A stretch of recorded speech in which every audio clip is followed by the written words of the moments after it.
Pre-Cal 12, what it do? Coach Jay and the Hizzy. For those of you who are struggling with that, that's the house. It's how I text, I guess. I don't know, something like that. Hope you're having a great day today. It is Cyber Day, day 2.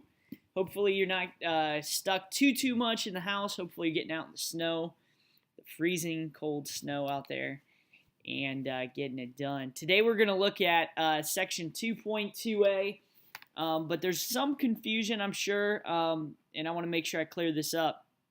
This is section 2.2a, but this should be actually the second thing you do. The first thing you should do is complete 2.1a HW, actually B, because we did A the other day, or yesterday. 2.1b homework is what you should complete first, and then you can kind of come to the 2.2a, section 2.2a stuff. So just a heads up on that. That's what we are going into. I'm going to make this podcast fairly short there. The main reason why is because I know there's a lot of stuff you're doing, both through the homework and then also in other classes. So we're going to try to make this quick as possible, but I want to at least give you the introduction of section 2.2 so that you have it in preparation for Friday. Also, I know this is a little bit different. Section 2.2b will also be a podcast that I will do on Friday due to the funeral that will be on Friday that I need to go to. So because of that, just so you have a heads up on that, 2.2b will be in podcast form. I will also give you some additional problems if you want to do those for extra points. And also, they're very nice in preparation for that quiz. That means that Monday, when you come back before the quiz, I will have some time to review and go through questions with you. Just because I know that we've been gone, and through podcasts, it's just not the same. So you can expect a review on Monday, and then also taking the quiz on Monday right after those questions that are there. So just kind of keep that in the back of your mind as we continue. Today we're going to talk about polynomials. And also, before I get started, one more thing. From 11 to 12 tomorrow, I will also have a Q&A session on YouTube Live Hangout. I will send that link through Remind, so feel free to access that if you have any questions on any of the homeworks from 2.1 to now 2.2a. Okay? All right. Two things about a polynomial we need to talk about. First off, polynomials have to be continuous, okay? They don't have a break in the action. So if you ever see a polynomial like what I call hop, or it starts, stops, and then starts again in another direction, we call that, it's actually not a polynomial and it's not continuous. So a polynomial, first of all, has to be continuous, and if it's not a polynomial.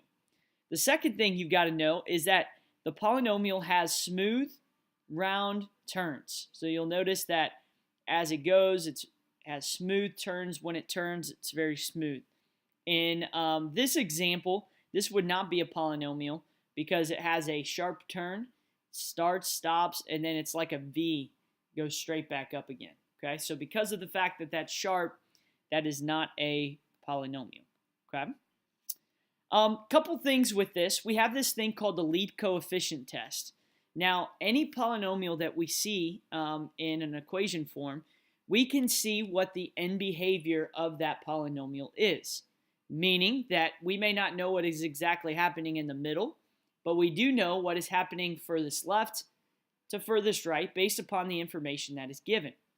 Now, a couple things you need to know on this, and actually let me do this. Let me give you an example. If I had a polynomial that was y equals 3x to the fourth plus 2x squared plus x, okay? Because of the value with the highest degree, I want to start with that. So if, let's say the degree of the polynomial is 4, meaning the highest exponent is 4, we're going to circle the lead coefficient along with the exponent that's there, okay?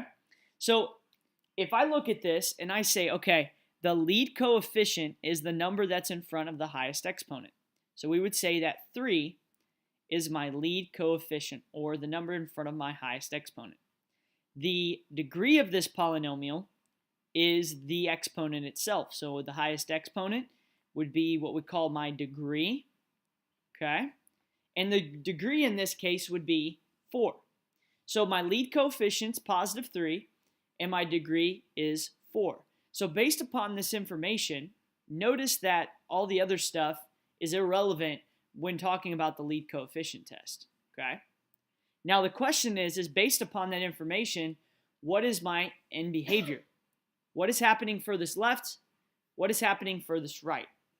Another way we could put that is as x is going to negative infinity, what is happening to my y? And as x is going to positive infinity, what is happening to my y? That is called end behavior, okay? So what I'd like to do is be able to see when I talk about what's furthest left and furthest right, what's happening? Well, we're going to look at that here. When the lead coefficient, I'm going to change my color here. If the lead coefficient is positive and the degree is odd, we say that the end behavior rises to the right and falls to the left, okay? So what does that actually mean? Well, in this polynomial, we don't know what the equation is, but the end behavior, notice, goes far to the right, and to the left, it falls way to the left. So it rises right and falls to the left. And the reason why is when we have a lead coefficient that's positive and the degree is odd, it falls in this category. Now notice, if for some reason, let's say the lead coefficient was negative now, and the degree remained odd. With a lead coefficient that's negative and a degree that is odd, we would say that instead of rising right and falling to the left, again, we don't know what's happening in the middle. We don't care at this point. We just want the end behavior.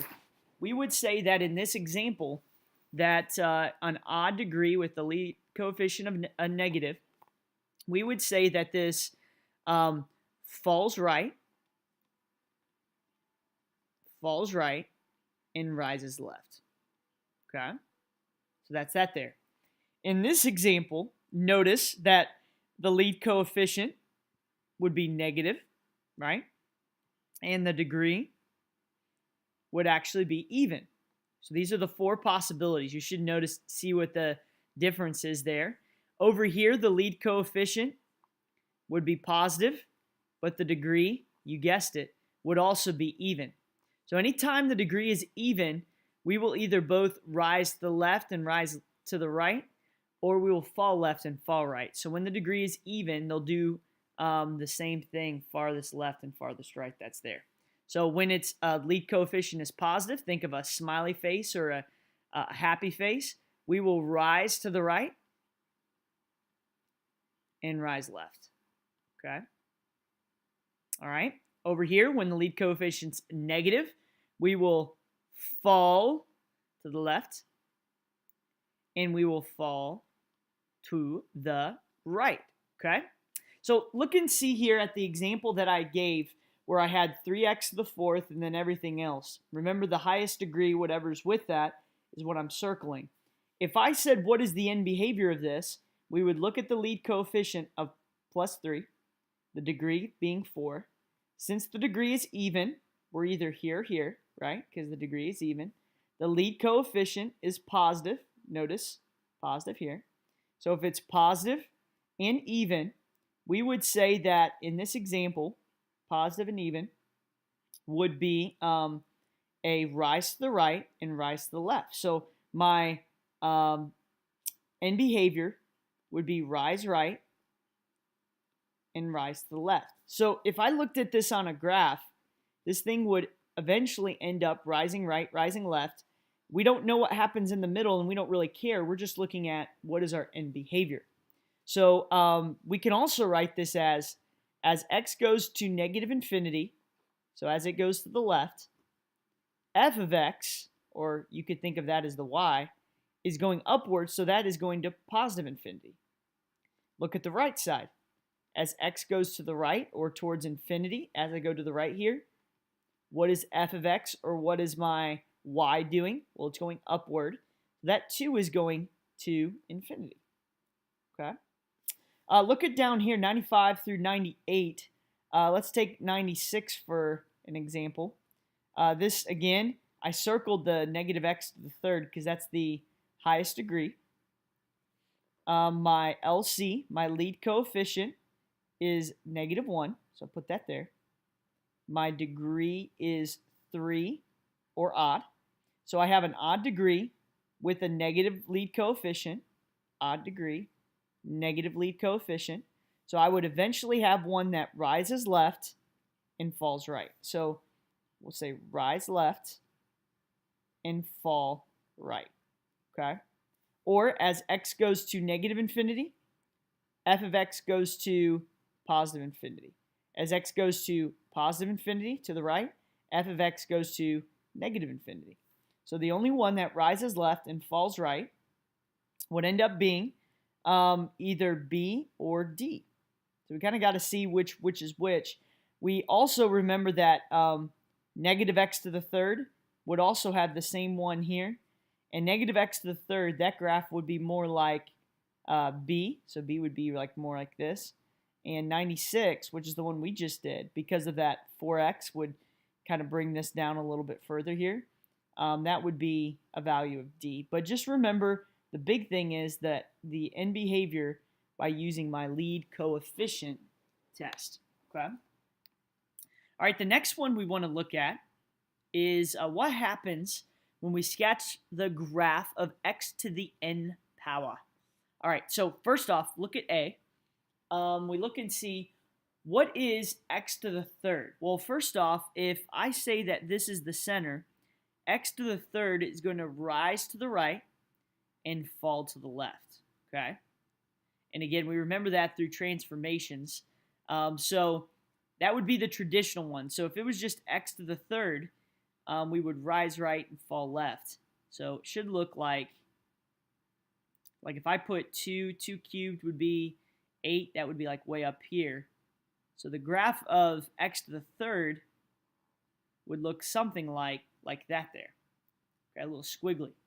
Now, with A, because it's x minus 2 to the third, this minus 2 moves this to the right too. So we're going to move it 1, 2 to the right. And again, all of these points kind of do the same thing. It moves it to the right there. Okay, so we got that there. Got that. So we've got, again, moved to the right. B, with this minus 2, moves the orange one. It would actually go down 2 because, again, that would be a vertical shift. So we'll do this one in yellow. Again, same kind of thought here. Just move just a little bit. Okay, so that's the yellow one. We got that one squared away with B. Notice the -1/2. Remember, the negative actually reflects it. So what would normally go to the right would now go, it would actually rise left. And if you say, Coach, how do you know that? You could also take this and say, okay, the lead coefficient is -1/2. The degree, I'm using shorthand, D for degree there, would be 3. Odd degree, negative lead coefficient. That means that I'm going to rise to the left and fall right. Okay, you could go back and look at that there too, and right here, right? So lead coefficient's negative, degree is odd, rise left, fall right. So we know we're going to head that direction. There is no transformations in terms of left, right, up, or down. So I'd usually go here, but now I'm going to be reflected. I can also say if I plugged in, let's say 1 cubed is 1. 1 times -1/2 is -1/2. So we could see that there. So I'm going to kind of head this way. The fact that the 1/2 is there kind of pushes it down. We call that a shrink, right? It's like pushing it down. We also know that if I go down here, that means when I go left 1, it would actually go upward, just based upon the graph there. And so plug in 2. 2 cubed is 8 times -1/2 would be -1, or negative 4. 1, 2, 3, 4. So we've got something that kind of looks like this here. And we'll go here. 2 and hold up just a second. I want to make sure. So 2 or negative 2 and 4 should be kind of like this. So the graph would look a little bit wider. You'll notice these are a little skinnier because of the negative 1/2 that's there. And notice on D, transformation would be pushed right 2 and down 2. And so the only thing that is different from this one compared to the x squared is now the difference now is just to the third is what we're focused on. The one thing I do want to also look at is just 2 quick rules that you want to just kind of get down. And then we'll look at, I think I'm going to look at just a couple more right here. And then we'll stop for the day and go from there. If I have a polynomial of, let's use our example again of y equals 3x to the 4th plus 4x plus 10. It could be a little different, but that's okay. The function of f, whatever this function is, you might see f of x as a function, has at most n real zeros, okay? What that means is real zeros are the same as like x-intercepts, right? We talked about that. So the most amount of zeros you can have is the number that corresponds to my highest degree. Now that doesn't mean that you are going to have that, but in this example, since the degree is 4, we would say that that degree means that we could have up to, doesn't mean we will, but we could have up to 4 zeros, which is the gangsta name of x-intercepts, okay? The gangsta name there, all right? So we got that. The next one, number 2, the graph of that function has at most n minus 1 relative extrema. Now that's really fancy name for n minus 1 minimums or maximums. So as this graph goes up and down and that sort of thing, each of these values, both up, down, and up, all of those are extrema. These are minimums, relative minimums. These are relative maximums, okay? So what it's saying is that whatever my degree is, in this case 4, that means 4 minus 1 is 3. That means this polynomial could have up to 3 minimums or maximums, right? Or any combination of those few that are there. So just again, keep that there, keep it in the back of your mind, and we'll go forward. Now the last thing we're going to talk about is this thing called multiplicity. In polynomials, it might ask you to find the real zeros of these polynomials. And in finding the real zeros, we could take any example, like 25, and say that y is equal to x squared minus 25, okay?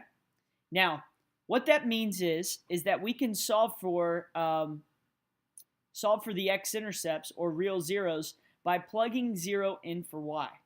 So if I plug 0 in for y, 0 is equal to x squared minus 25, okay?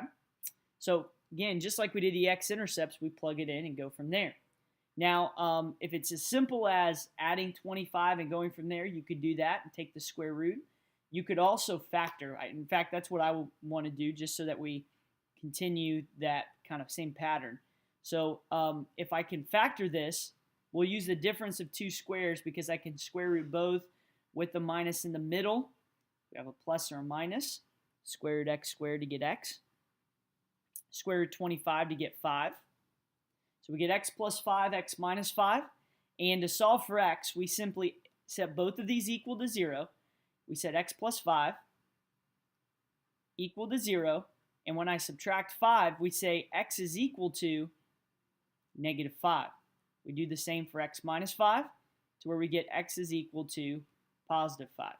So my two x-intercepts are x is equal to 5 and negative 5.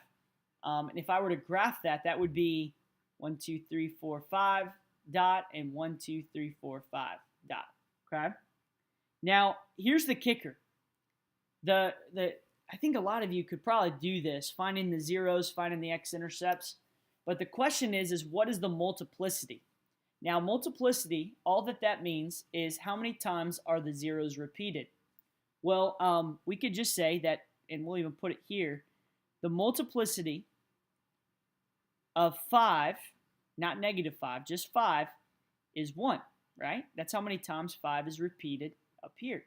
Now, if I had x minus 5 to the third, there would be 3 5s, and the multiplicity would be 3, but it's not, and so we'll take that off. And then we say the multiplicity of negative 5 is also 1, okay? Now, very important here, this means that if the multiplicity is odd, so if multiplicity is odd, this means the graph goes through the 0. So when you say this, you could just say goes through positive 5. And again, negative 5 is also 1, so this also goes through negative 5. Now, what if the multiplicity is even? So I'm going to put that up here.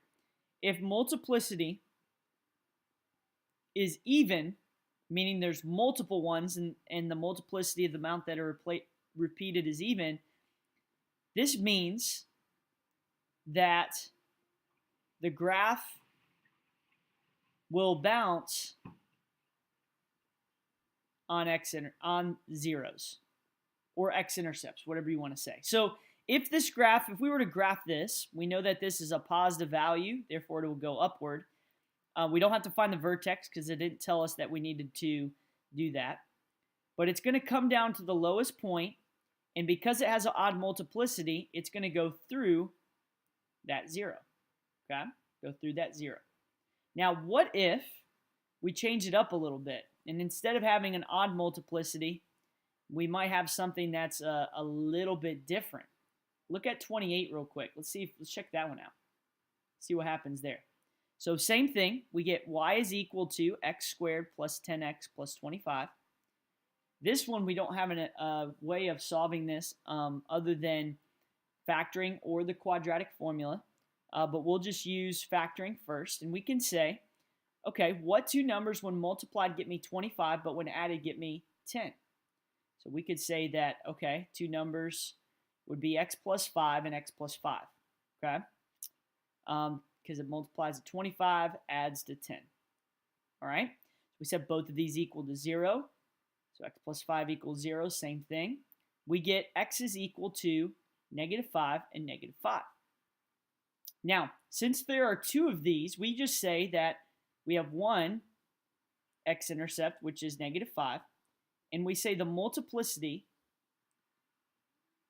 of negative 5 is 2, because there's 2 repeated, 1 and then 2, okay? This means the graph will bounce on negative 5, okay? On negative 5, the x-intercept. So what does this look like, Coach? Well, I'm glad you asked me. I heard you through the screen there. As you look up, it comes, it bounces, and returns. It will not go through because the multiplicity is even. When it's odd, it goes through. When it's even, it bounces and returns. Okay? So sometimes it could be low, bounce and return down. That's fine. But when it's even, it will bounce and return from where it came from when it has an even multiplicity. Okay? Couple of things that you could do here. You could try to factor these and find the zeros. We're going to try to go through that a little bit more. In fact, I'll do an example or two from off the homework. That's there. These right here, these two, you should be pretty good on in terms of how to do it on your calculator to graph the zeros, left bound, right bound. Remember, go to second trace right here, second trace, go to zeros on that part, and I think you'd be able to do that pretty good there. And some of these other ones I'll probably go through again just to make sure that we're all good, and I'll probably take some off the homework. But if you could just try to do the best you can on that, I would say this is probably the newer material of stuff that we need to go through, and we could continue to go through that together on the podcast for Friday. So keep up to date with me. If you have questions, let me know, and we'll keep going through it together. Hey, have a phenomenal day. We'll talk to y'all later on, and stay dry. See y'all.